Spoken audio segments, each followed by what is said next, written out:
రాష్ట్రంలో కూటమి ప్రభుత్వం ప్రజల ఆకాంక్ష మేరకు పనిచేస్తూ రాష్ట్రాన్ని ఆర్థికంగా బలోపేతం చేస్తూ అభివృద్ధి సంక్షేమ ఫలాలను ప్రజలకు అందించడంలో ముఖ్యమంత్రి చంద్రబాబు నాయుడు కృషి ఎనలేనిదని శ్రీకాళహస్తి మాజీ ఎమ్మెల్యే ఎస్సీవీ నాయుడు అన్నారు. గాడి తప్పిన రాష్ట్రాన్ని రాత్రింబవళ్లు కష్టపడి అభివృద్ధి పథంలో నడిపిస్తున్న ముఖ్యమంత్రి చంద్రబాబును అభినందించాల్సిన మాజీ సీఎం జగన్మోహన్ రెడ్డి ఆయన అనుచరులు అర్ధరహిత విమర్శలతో ప్రజలు మరింత చీకొట్టించుకునే విధంగా వ్యవహరిస్తున్నారని దుయ్యబట్టారు. ఇప్పటికైనా బుద్ధి తెచ్చుకుని జగన్ రాష్ట్ర అభివృద్ధికి సహకరించాలని ఎస్వీవి నాయుడు కోరారు. అమరావతి మహిళలను అవమానపరిస్తే రాష్ట్రంలోని మహిళలందరినీ అవమానపరిచినట్లేనని అనేది వైసీపీ నాయకులు గుర్తుంచుకోవాలన్నారు.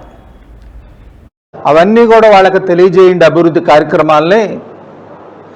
దాంతోపాటు ఈరోజు తల్లికి వందనం ఏదైతే సూపర్ 6లో తల్లికి వందనం మాటిచ్చినాం కాబట్టి సుమారు 8,000 పైచిలుకు కోట్లతో ఈరోజు తల్లికి వందనానికి అందరూ తల్లులకి మనం ఈరోజు ఇవ్వబోతున్నాం.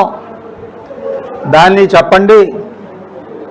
అదేవిధంగా రేపు 20వ తేదీ ఏదైతే సూపర్ 6లోనే భాగంగా మనం రైతుకి ఇచ్చినామో మాట, రైతు అన్నదాత సుఖీభవ పథకం కింద 20వ తేదీ రైతులందరికీ కూడా వాళ్ళ ఖాతాలలో మనం డబ్బులు ఇచ్చిన మాట ప్రకారం వేయబోతున్నాం.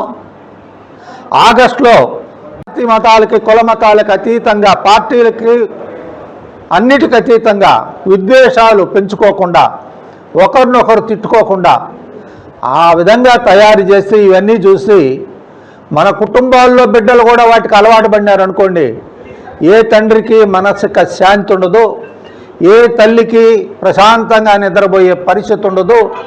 మనల్ని మనం మన సమాజాన్ని మనం నాశనం చేసుకున్నట్టు అవుతుంది. కాబట్టి రాజకీయాల్లో మొదలై కుటుంబాల్లో అంతమయ్యి అంత వినాశనమే జరుగుతుంది. కాబట్టి దయచేసి నేను ఏ లీడర్ అయినా సరే వాళ్ళు చేయాల్సిన పనులు బాధ్యతతో చేయండి.